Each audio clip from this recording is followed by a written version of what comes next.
Hi, my name is Chris, and I strive to never be the reason someone hates showing up. Alam mo, lately, naisip ko, I don't want to be the reason someone hates showing up. Not just at work, but anywhere. Yung mga tao sa buhay natin, they're not just numbers or obligations. They are parents, kapatid, kaibigan. They have the entire lives outside of the moments we share. At nakita ko na rin kung anong nangyayari when fear takes over a relationship. So people start walking on eggshells, hindi na sila kumikibo, nawawala na yung confidence nila. And I don't ever want to be that source of that.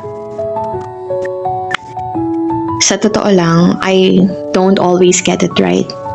Kapag may nagsishare sa akin ng struggles nila, nagsiswitch agad yung mindset ko. Paano ko to aayusin? Nag-iisip na ako ng solusyon para mawala yung problema. But I've learned, most of the time, they don't need me to solve anything. Kailangan lang nila ng may makikinig sa kanila. Na hindi lang sila laging malakas. That they need rest too. And they need someone who can hold the space for them.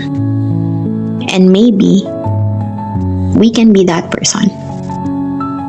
For them and for each other. So today, let's try this. Next time someone shares what they're going through, pause before you fix.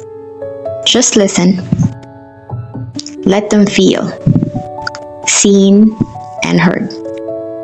Minsan yun lang pala yung kailangan nila.